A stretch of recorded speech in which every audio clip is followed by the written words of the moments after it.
The Dark Crystal prequel series was just released on Netflix a few days ago, so in honor of that, I am going to go back and review the original Dark Crystal, released in 1982, directed by Frank Oz and Jim Henson.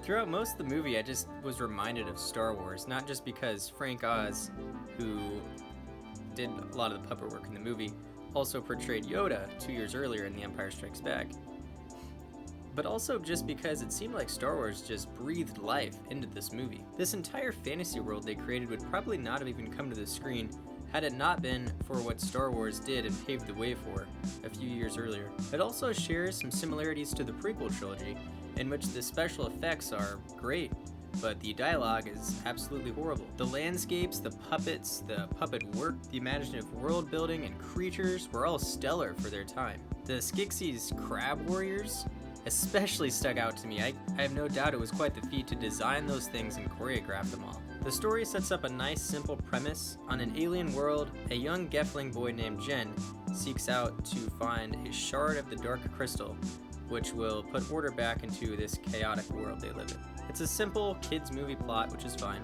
I was prevented from getting too much into the story because of Jen, though. Not only was his entire costume like very creepy and off-putting, but the dialogue was so stale and the voice actor seemed to put in just minimal effort. It was just cringy hearing him speak. I think this movie is heralded as a fantasy classic just because there hadn't been much like it before, and also many who saw it as kids now see it through rose-tinted glasses. I don't have that experience with this film. This is the first time I'd ever seen it, and I can appreciate all the hard work that went into making this movie look realistic, because there really was a lot. The production design had to have been pretty top-notch. It even held up decently to today's standards, and the puppet design was also impressive. They just needed a lot of work on that dialogue. Man, was it so bad. I just could not get past it. And they also should have made Jen's costume a little less human-looking.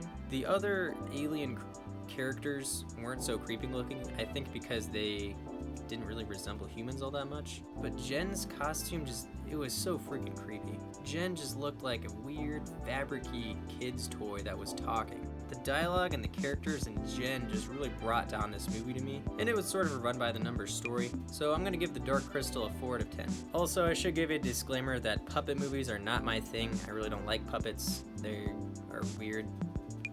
But I guess if you like puppets and fantasy movies, you might like this movie. Other than that, it's hard for me to recommend. But thanks for checking out my review, guys. Please make sure to like and subscribe. I'll see you for my next review.